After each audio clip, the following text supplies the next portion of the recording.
Hello guys, welcome to Constrom again. So today we are going to look about topographical wetness index. So what is topographical wetness index? So this is the measure of how a surface is likely to be wet, and the higher the topographical wetness index, the higher the likelihood of that place being wet. And we are going to use the DEM data. So you can see I have let me say 6 steps or rather 7. We'll do the flow direction. We'll calculate this from the DEM. We'll do the flow accumulation. We'll do the slope, and then we will use this slope to convert the slope from degrees to radian. And then we will calculate the tangent of slope to represent the steepness of that slope. We will use these formulas. So these are the formulas we're going to use in the raster calculator. And then finally we calculate the specific catchment areas and how much water can accumulate in a given area using this formula. So for this cell size, we will utilize the cell size for the DEM as well. So finally, we will do the topographical wetness index by finding the ln of these T3. I've named it T3 and T2. So that said, let's go to ArcMap and load our data. So, sorry, on my canvas, you can see I have my DEM. And from the steps, the first thing I'd like us to do is calculate the fill. So you can access the Spatial Analyst tool in the toolbox.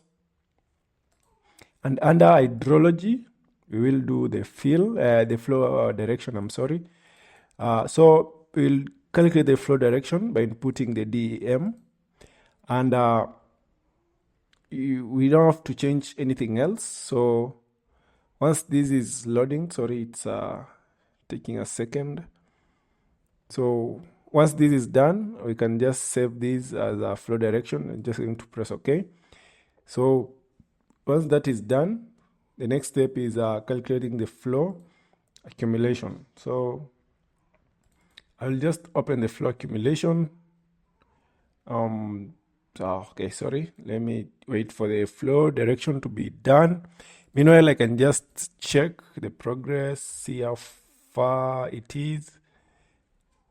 Yeah, here we have it. So I can just close the results. So we'll do the flow accumulation. The input raster will be the direction. And then I can just press OK again. So once you've done the flow accumulation, the next step was calculating the slope. So we'll generate the slope values from the DEM. So back to ArcMap. So these are flow accumulation. So to generate the slope, we'll move from hydrology for a second and go to surface. So under surface, you will see slope. So this is what you need. The input raster is the DEM.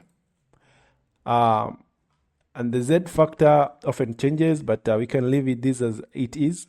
I'm going to press OK. So what is this going to do is it's going to generate slope values from the DEM that you're going to use.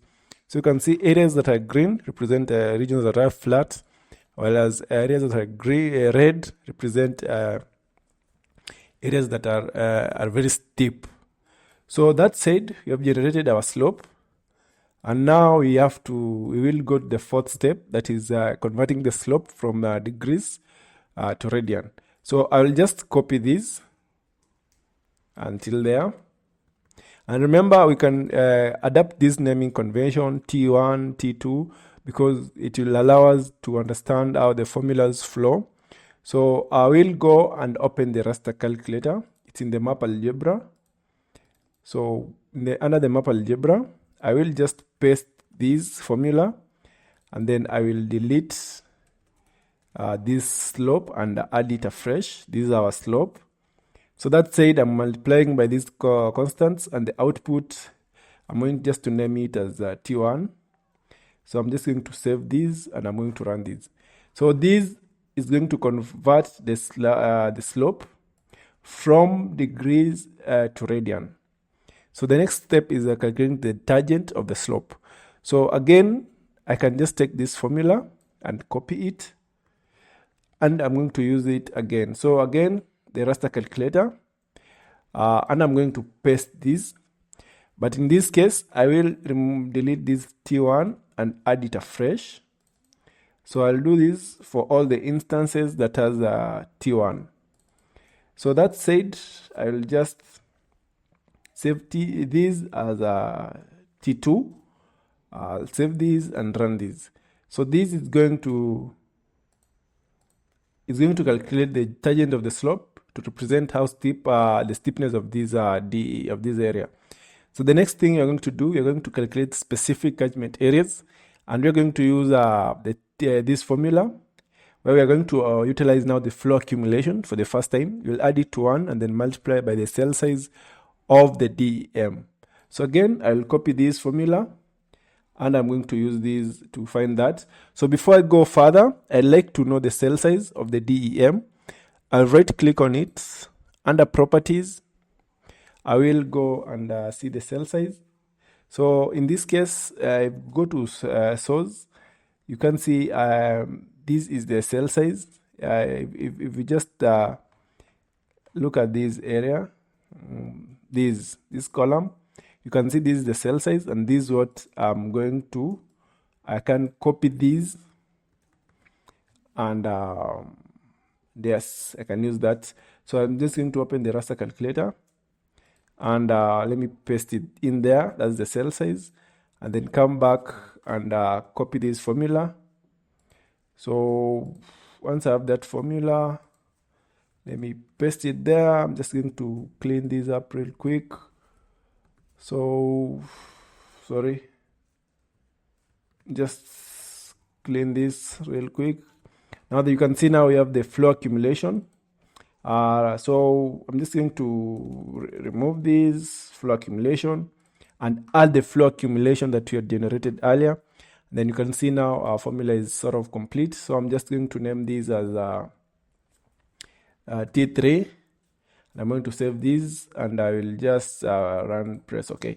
So once this is done, it will have calculated the specific catchment areas and how much water a specific area can accumulate at that specific time. So finally, we have generated the 3 formulas, and now we can now use them to calculate the topographical wetness index. And this is the formula that you're going to use.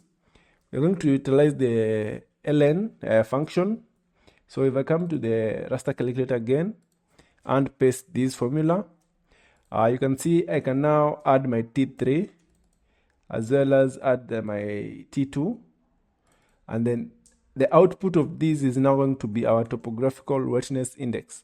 So if I save this and press run, so the final output is what we want, and these are the areas that we're going to visualize to see. So let me turn off the other layers.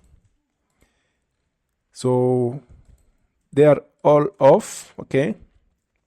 So let's visualize these and see areas that are more likely to get wet. So before we do that, you can see the areas that are black represent areas that are more likely, less likely to be wet, while the areas that are white represent areas that are more likely to be wet.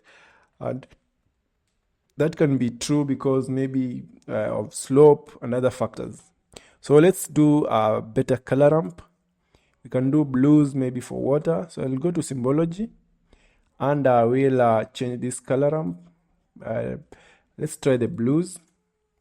So areas that have a darker shade of blue, well, this looks all not that distinctive. So we can classify these into 5 classes.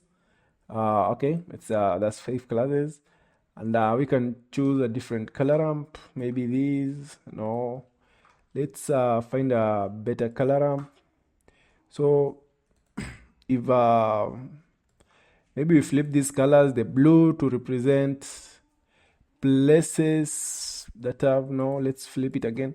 So blue represent places that have higher chances of being wet, while red to represent places that do not, are less likely to be wet. So from this, you can see that most places are mild, So if an area is blue, means it's more likely to be wet, but if it's red, it's less likely to be wet.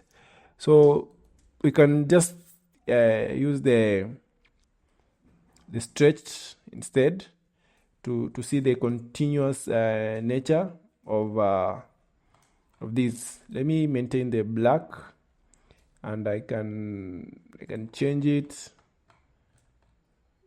to be the other way around. So that way, if areas that are more like are black will be wet, and those that are not are white will be less likely to be wet. So guys, that's how we do the topographical wetness index. You can try it out and let me know how that goes. Thank you guys, and like this video, subscribe to our channel, and thank you for your time. Have a wonderful day.